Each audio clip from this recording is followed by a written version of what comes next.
ระอัญญาโกณทัญญะเป็นพุทธสาวกรูปแรกของพระโคตมะพุทธเจ้าที่ได้บรรลุธรรมก่อนใครๆก่อนบวชท่านเป็นพราหมณ์เพียงหนึ่งเดียวที่ฟันธงทำนายอย่างมั่นใจว่าเจ้าชายสิทธัตถะจะออกบวชและได้เป็นศาสดาเอกของโลกอย่างแน่นอนท่านมีประวัติความเป็นมาอย่างไร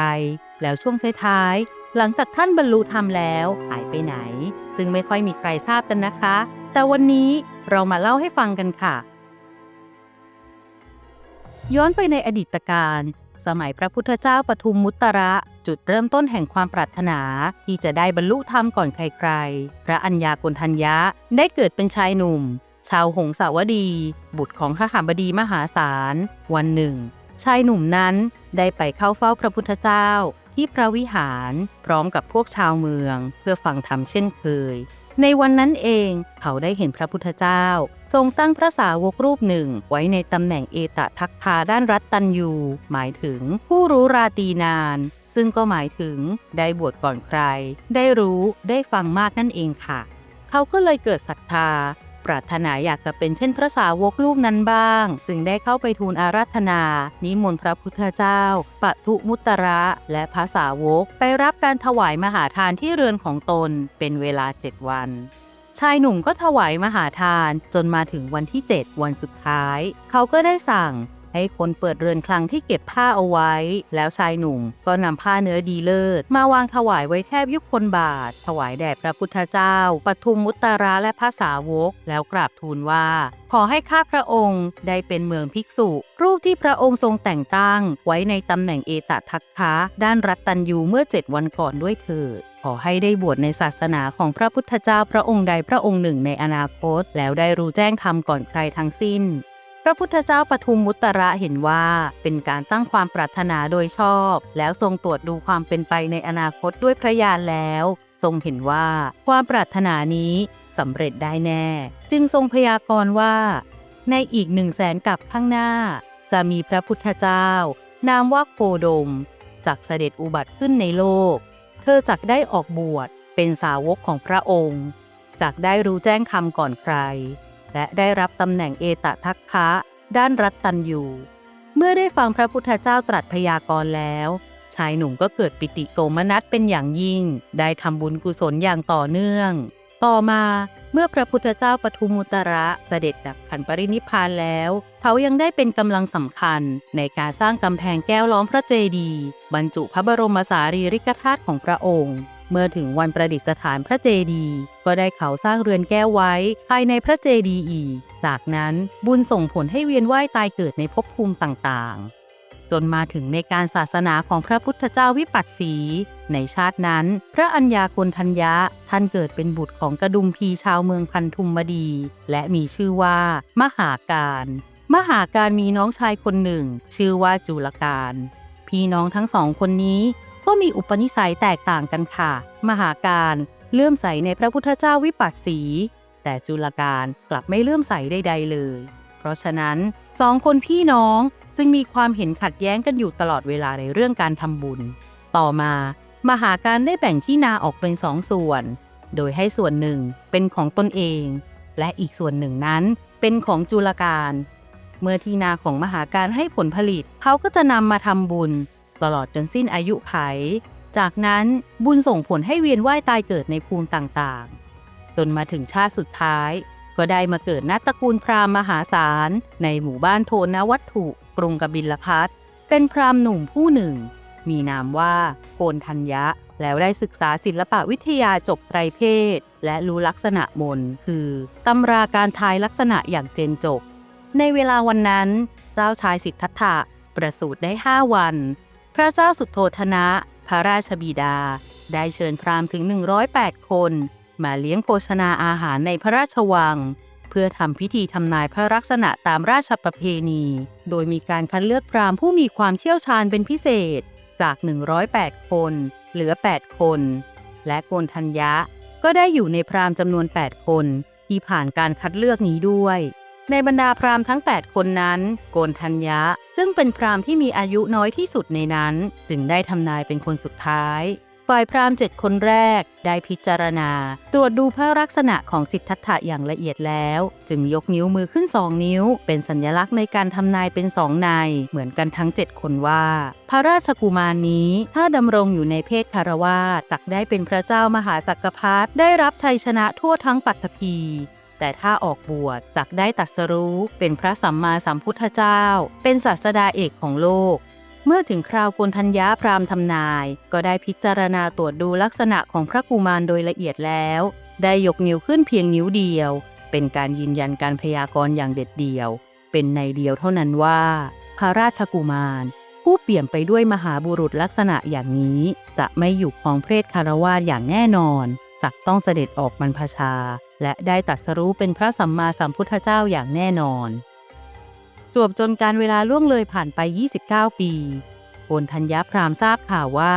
เจ้าชายสิทธัตถะได้เสด็จออกบรรพชาและกำลังบำเพ็ญทุกขกิริยาอยู่ก็ดีใจเพราะตรงกับคำทำนายของตนแต่เหล่าพราหมณ์ทั้ง7ที่ร่วมกันทำนายตอนนั้นก็สิ้นชีพกันไปเสียสิ้นแล้วโกณฑัญญะจึงรีบไปชวนบุตรของพราหมณ์ทั้ง7 คนนั้นโดยบอกว่าบัดนี้เจ้าชายสิทธัตถะเสด็จออกบรรพชาแล้วพระองค์จักได้ตรัสรู้เป็นพระสัมมาสัมพุทธเจ้าอย่างแน่นอนถ้าหากบิดาของพวกท่านยังมีชีวิตอยู่ก็คงจะออกบวชด้วยกันกับเราถ้าท่านทั้งหลายปรารถนาจะบวชก็จงบวชตามเสด็จพระมหาบุรุษพร้อมกันเถิดแต่บุตรพราหมณ์เหล่านั้นที่ยอมออกบวชมีเพียง4 คนคือวัปปะพัทธิยะมหานามะและอัสสชิโกณฑัญญะจึงพาทั้ง4 คนนั้นรวมทั้งตนเองเป็น5 คนจึงได้นามบัญญัติว่าปัญจวัคคีย์เที่ยวออกสืบเสาะติดตามหาพระสิทธัตถะไปตามสถานที่ต่างๆจนมาพบว่ากำลังบำเพ็ญความเพียรอยู่ที่ตำบลอุรุเวลาเสนานิคมเหล่าปัญจวัคคีย์ก็มั่นใจว่าพระองค์จะได้ตรัสรู้พระอนุตตรสัมมาสัมโพธิญาณอย่างแน่นอนจึงพากันเข้าไปอยู่ปรนนิบัติรับใช้อุปถากด้วยการจัดน้ำใช้น้ำฉันและปัดกวาดเสนาสนะเป็นต้นโดยหวังว่าเมื่อพระองค์ได้ตรัสรู้แล้วจะได้แสดงธรรมโปรดพวกตนให้ได้รู้ตามบ้างการเวลาต่อมาเมื่อพระมหาบุรุษได้ทรงบำเพ็ญทุกขกิริยาอย่างยิ่งยวดผ่านมาเป็นเวลา6 ปีแล้วก็ยังไม่สามารถพบหนทางดับทุกข์ได้ทรงคิดว่านี่ไม่ใช่หนทางในการตรัสรู้จึงทรงเลิกบำเพ็ญทุกขกิริยาเลิกอดพระกยาหารมาเสวยอาหารตามปกติเช่นเดิมแล้วบำเพ็ญเพียรภาวนาแทนฝ่ายปัญจวัคคีย์ที่เป็นผู้มีความเลื่อมใสศรัทธาในการปฏิบัติแบบทรมานร่างกายพอเห็นพระมหาบุรุษได้ละความเพียรนั้นแล้วก็รู้สึกสิ้นหวังจึงพากันหลีกหนีทิ้งไปให้ประทับอยู่ตามลำพังพระองค์เดียวแล้วพากันไปพักอาศัยอยู่ที่ป่าอิสิปตนะมฤคทายวันกรุงพาราณสีจนในที่สุดพระสิทธัตถะก็ได้ตรัสรู้เป็นพระสัมมาสัมพุทธเจ้าแล้วก็ทรงดำริหาคนที่จะรับพระธรรมเทศนาเป็นคนแรกโดยอันดับแรกทรงระลึกถึงอาจารย์ทั้ง2 ท่านคืออาราลดาโบสถ์กาลามโคต 2. อุทกดาโบสถ์รามบุตรที่พระองค์ได้อาศัยศึกษาลัทธิของท่านมาก่อนแต่ท่านทั้ง2ก็ได้เสียชีวิตไปก่อนแล้วลำดับต่อมาทรงระลึกถึงพวกปัญจวัคคีย์ที่เคยเฝ้าปฏิบัติอุปถากพระองค์มาจึงเสด็จไปสู่ป่าอิสิปตนะมฤคทายวันเมื่อเหล่าปัญจวัคคีย์มองไปได้เห็นพระพุทธองค์เสด็จมาแต่ไกลก็คิดว่าพระองค์คงเสด็จมาแสวงหาคนอุปถากรับใช้แน่ๆจึงได้ตกลงกันไว้ว่าพระสมณโคดมนี้ละจากความเพียรมาเป็นผู้มักมากเสียแล้วแต่ก็ยังเสด็จมาที่นี่ขอให้พวกเราไม่ไหว้ไม่ลุกขึ้นต้อนรับและอย่ารับบาตรของพระองค์เลยโดยพวกเราจะปูอาสนะที่นั่งไว้เท่านั้นถ้าพระองค์ทรงมีความประสงค์ก็ให้ประทับนั่งเองตามพระอัธยาศัยเถิดแต่เมื่อพระพุทธเจ้าเสด็จเข้ามาถึงที่พำนักของเหล่าปัญจวัคคีย์จริงๆพวกเขาต่างก็ลืมกติกาที่นัดหมายกันไว้ทั้งหมดพากันลุกขึ้นต้อนรับดังดีอย่างที่เคยปฏิบัติมาแต่ก็ยังใช้คำเรียกพระพุทธองค์ด้วยถ้อยคำไม่เคารพอย่างอาวุโสโคดมพระพุทธเจ้าก็ทรงห้ามเสียและทรงตรัสว่า เราได้บรรลุอมตะธรรมแล้ว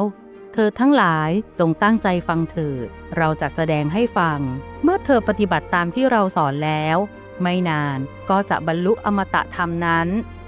แต่พวกปัญจวัคคีย์ก็ยังไม่เชื่อแล้วกล่าวว่าขนาดพระองค์บำเพ็ญทุกขกิริยายังไม่สามารถบรรลุธรรมได้การบำเพ็ญเพียรจะทำให้พระองค์บรรลุธรรมได้อย่างไรจนพระพุทธองค์ต้องตรัสเตือนว่าพระองค์ไม่เคยกล่าววาจาว่าบรรลุธรรมเช่นนี้มาก่อนพวกปัญจวัคคีย์จึงระลึกได้ว่าไม่เคยตรัสมาก่อนจริงๆจึงยอมฟังพระองค์แสดงธรรมพระพุทธองค์ทรงประกาศพระสัพพัญญุตญาณแก่เหล่าปัญจวัคคีย์โดยตรัสพระธรรมจักกัปปวัฏนสูตรเป็นปฐมเทศนาซึ่งเนื้อความในพระธรรมเทศนานี้ทรงชี้ให้เห็นว่าบรรพชิตไม่ควรประพฤติสุดโต่ง2 อย่างได้แก่ 1. การปฏิบัติที่ย่อหย่อนเกินไป 2. การปฏิบัติตนให้ได้รับความลำบากเคร่งครัดเกินไปกระทำตนให้ได้รับความทุกข์ทรมานเป็นการกระทำที่เหนื่อยเปล่าไม่ใช่ทางแห่งความหลุดพ้นแต่ให้เดินตามสายกลางคือมัชฌิมาปฏิปทาอันเป็นข้อปฏิบัติที่ไม่ตึงหรือหย่อนเกินไปเรียกว่าอริยมรรคมีองค์8จากนั้นทรงสรุปด้วยอริยสัจ4คือหลักความจริงของชีวิตเมื่อพระพุทธเจ้าแสดงธรรมจบแล้วโกณฑัญญะได้เห็นแจ้งในหลักธรรมซึ่งพระพุทธองค์ก็ทรงทราบว่าท่านโกณฑัญญะได้ดวงตาเห็นธรรมบรรลุโสดาบันจึงทรงเปล่งอุทานว่าอัญญาสิวัตตโพโกณฑัญโยแปลว่าโกณฑัญญะได้รู้แล้วหนอ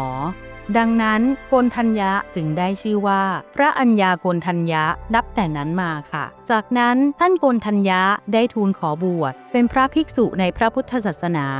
ซึ่งพระพุทธเจ้าก็รับสั่งประทานการบวชด้วยเอหิภิกขุอุปสัมปทาว่าเธอจงเป็นภิกษุเถิดทำอันเรากล่าวดีแล้วจงประพฤติพรหมจรรย์เพื่อทำตนให้พ้นทุกข์ด้วยดีเถิดพระอัญญาโกณฑัญญะถือเป็นภิกษุรูปแรกที่บวชด้วยวิธีนี้และเป็นพุทธสาวกรูปแรกในโลกวันต่อมาท่านที่เหลืออีก4 คนก็ได้บรรลุเป็นพระโสดาบันและขออุปสมบทด้วยกันทั้งหมดพระพุทธองค์ทรงพิจารณาเห็นว่าพระปัญจวัคคีย์สามารถบรรลุธรรมเบื้องสูงได้แล้วจึงตรัสพระธรรมเทศนาอนัตตลักขณสูตรคือสูตรที่แสดงลักษณะแห่งเบญจขันธ์ว่าเป็นอนัตตาความไม่มีตัวตนเมื่อจบพระธรรมเทศนาก็ได้บรรลุพระอรหัตผลด้วยกันทั้งหมดค่ะครั้นเมื่อพระพุทธองค์ส่งพระสงฆ์สาวกออกไปประกาศพุทธศาสนาในทั่วชมพูทวีปพระอัญญาโกณฑัญญะก็เป็นหนึ่งในพระธรรมทูตรุ่นแรกที่ออกจาริกไปเผยแพร่พระพุทธศาสนาท่านได้เดินทางไปยังบ้านเดิมของท่านได้นำหลานชายชื่อปุณณมันตานีซึ่งเป็นบุตรของนางมันตานีผู้เป็นน้องสาวของท่านมาบวชและได้มีชื่อว่าพระปุณณมันตานีบุตรเถระค่ะด้วยความที่พระอัญญาโกณฑัญญะเป็นพระเถระผู้มีพรรษาการมากมีประสบการณ์มากตอนที่ท่านบวชนั้นกล่าวกันว่าท่านน่าจะอายุเกิน60 ปีแล้วพระอัญญาโกณฑัญญะจึงได้รับการยกย่องจากพระพุทธเจ้าว่าเป็นเอตทัคคะในทางรัตตัญญูหรือรู้ราตรีนานหมายความว่าเป็นพระผู้มีประสบการณ์มากได้พบเรื่องราวต่างๆมามากสามารถให้คำแนะนำและเป็นแบบอย่างแก่ผู้อื่นได้ท่านจึงเป็นที่เคารพรักของพระภิกษุทั้งหลายค่ะโดยปกติเวลาทรงแสดงธรรมเมื่อพระพุทธเจ้าประทับนั่งบนพุทธอาฏที่จัดไว้ตรงกลางพระสารีบุตรก็จะนั่งเบื้องขวาพระโมคคัลลานะนั่งเบื้องซ้ายพระอัญญาโกณฑัญญะมีที่นั่งพิเศษของท่านอยู่เบื้องหลังพระอัครสาวกทั้งสองส่วนพระภิกษุอื่นนั่งแวดล้อมอยู่รอบๆโดยพระอัครสาวกทั้ง2 รูปมีความเคารพในพระอัญญาโกณฑัญญะอย่างมากเพราะท่านเป็นผู้แทงตลอดธรรมอันเลิศก่อนใครเป็นพระมหาเถระผู้ใหญ่จึงให้ความสำคัญท่านรองมาจากพระพุทธเจ้าเมื่อเป็นเช่นนี้พระอัญญาโกณฑัญญะจึงคิดว่าภิกษุเหล่านี้บำเพ็ญบารมีสิ้นอสงไขยกันแสนกับเพื่อต้องการนั่งใกล้พระผู้มีพระภาคเจ้าท่านรู้ฐานะของท่านดีจึงปรารถนาที่จะให้อัครสาวกทั้งสองผู้เป็นกำลังสำคัญของพระพุทธศาสนาบริหารหมู่สงฆ์ได้สะดวก ไม่ต้องมามัวเกรงใจท่านอยู่กอบกับอุปนิสัยของท่านมีความยินดีในความสันโดษจึงขออนุญาตพระพุทธองค์ไปอยู่ในป่าตามลำพังซึ่งพระพุทธองค์ก็ทรงอนุญาตค่ะพระอัญญาโกณฑัญญะจึงได้ออกเดินทางไปยังป่าหิมวันพักอาศัยอยู่ริมสระมันทากินีโบกขรณีซึ่งเป็นถิ่นของช้างตระกูลฉัตรทันประมาณ 8,000 เชือกพอพวกช้างนั้นเห็นมีพระเถระเข้ามาก็ยินดียิ่งนักเพราะสมัยก่อนเหล่าช้างฉัตรทันนี้เคยปรนนิบัติพระปัจเจกพุทธเจ้าผันพระองค์กลับไปอยู่ที่ภูเขาคันธมาศก็ไม่มีใครให้ได้บำรุงพอโขลงช้างเห็นพระอัญญาโกณฑัญญะเข้ามาก็คิดว่าจะขออุปถากพระเถระจึงช่วยกันเกลี่ยทำที่จงกรมเอากิ่งไม้เครื่องกีดขวางออกจัดแจงที่อยู่ของพระเถระอย่างดีหมุนเวียนกันมาคอยดูแลรับใช้พระเถระนำดอกบัวและผลไม้มาถวายทุกวันมิได้ขาดพระอัญญาโกณฑัญญะอาศัยปฏิบัติธรรมในป่าเป็นเวลาถึง12 ปีได้เทศนาสั่งสอนเทวดายักษ์นาคครุฑมากมายจนเกิดศรัทธาและดวงตาเห็นธรรมจำนวนมากจนมาถึงวันหนึ่งที่พระอัญญาโกณฑัญญะได้พิจารณาอายุสังขารแล้วเห็นว่ากำลังจะหมดลงจึงเหาะมาเข้าเฝ้าพระพุทธเจ้าที่พระเวรุวันวิหารกรุงราชคฤห์เป็นครั้งสุดท้ายเพื่อทูลลาภนิพพานเมื่อไปถึงท่านได้หมอบลงกราบแทบพระบาททั้งสองพร้อมประกาศชื่อของท่านว่าข้าแต่พระผู้มีพระภาคเจ้าข้าพระองค์ชื่อว่าโกณฑัญญะผู้เป็นธรรมทายาทคนแรกของพระองค์พระเจ้าข้าเหตุที่พระเถระต้องแจ้งชื่อของตัวให้พระพุทธองค์ทราบทั้งที่ท่านเองก็เป็นพระสาวกที่พระพุทธองค์จดจำท่านได้อย่างแม่นยำอยู่แล้วเพราะท่านเกรงว่าภิกษุสงฆ์ที่บวชเข้ามาภายหลังไม่รู้จักท่านคิดล่วงเกินด้วยจิตที่เป็นอกุศลต่อท่านจะทำให้ตกไปในอบายภูมิได้พระพุทธองค์ตรัสถามพระอัญญาโกณฑัญญะว่าตักนิพพานที่ใดพระอัญญาโกณฑัญญะก็ตอบว่าข้าพระองค์จักนิพพานในที่ใกล้ช้างทั้งหลายที่เป็นอุปถากข้าพระองค์จากนั้นพระเถระก็ได้ทำประทักษิณพระพุทธองค์แล้วกราบทูลว่าข้าแต่พระองค์ผู้เจริญการเห็นครั้งนี้เป็นการเห็นครั้งสุดท้ายเมื่อเหล่าพุทธบริษัทและเหล่าสงฆ์ทราบว่าท่านทูลลาภินิพพานผู้ที่ยังไม่หมดกิเลสก็โศกเศร้าด้วยความอาลัยรักในตัวท่านได้สั่งสอนมหาชนว่าท่านทั้งหลายอย่าโศกเศร้าคร่ำครวญไปเลยไม่ว่าจะเป็นใครก็ตามในโลกนี้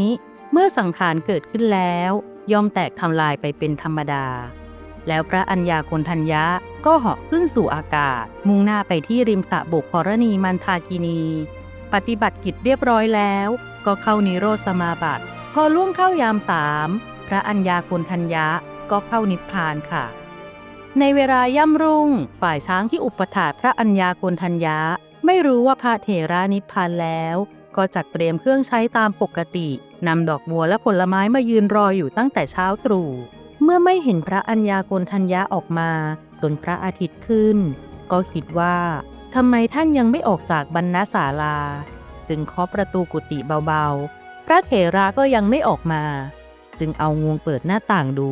เห็นพระเถระนั่งทำสมาธิอยู่จึงเหยียดงวงสำรวจลมหายใจเข้าออกถึงได้รู้ว่า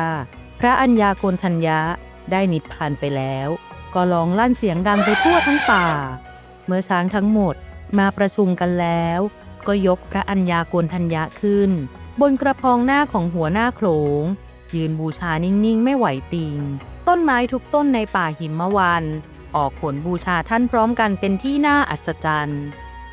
ครั้งนั้นท้าวสักกะเทวราชได้ล่วงรู้ก็รับสั่งพระวิษณุกรรมเนรมิตเรือนยอดเพื่อบรรจุร่างของพระอัญญาโกณฑัญญะจากนั้นก็ให้พวกช้างนำไปเวียนรอบเขาหิมวันหลายรอบแล้วเทวดาแต่ละชั้นก็นำเรือนยอดนี้แห่ขึ้นไปบนสวรรค์กันเป็นทอดๆจนถึงพรหมโลกเมื่อพวกพรหมบูชาท่านแล้วก็คืนเรือนยอดกลับมาเหล่าเทวดาก็ยกเรือนยอดนั้นขึ้นสู่จิตตกาทานเพื่อถวายพระเพลิงพระอรหันต์ประมาณ500รูปเหาะมาแสดงธรรมตลอดคืนรวมถึงพระอนุรุทธเถระก็มาแสดงธรรมด้วยทำให้เทวดา ตรัสรู้ธรรมเป็นจำนวนมาก จนถึงย่ำรุ่งเหล่าเทวดาได้ดับจิตกาทานนั้นแล้วนำพระธาตุที่มีสีเหมือนดอกมะลิตูมไปวางไว้บนพระหัตถ์ของพระพุทธเจ้าพระพุทธเจ้ายื่นพระหัตถ์ไปที่แผ่นดินก็เกิดอัศจรรย์มีพระเจดีย์สีเงินยวงที่ชำแรกแผ่นดินขึ้นมาด้วยพุทธานุภาพพระพุทธองค์จึงทรงบรรจุพระธาตุไว้ในพระเจดีย์นั้นเพื่อให้มนุษย์และเทวดากราบไหว้บูชาพระธาตุของพระอัญญาโกณฑัญญะต่อไปค่ะเป็นยังไงกันบ้างคะกับเรื่องราวของพระอัญญาโกณฑัญญะพระอรหันตสาวกรูปแรกและเอตทัคคะในทางรัตตัญญูถ้ามีข้อมูลใดขาดตกบกพร่องไปก็ขออภัยมาณที่นี้ด้วยค่ะฝากกดติดตามกดไลค์กดแชร์เป็นกำลังใจให้เทพด้วยนะคะแล้วท่านไหนอยากสนับสนุนช่องเพิ่มเติมสามารถกดซุปเปอร์แตงค์สนับสนุนได้เลยค่ะแล้วพบกันใหม่คลิปหน้าสวัสดีค่ะ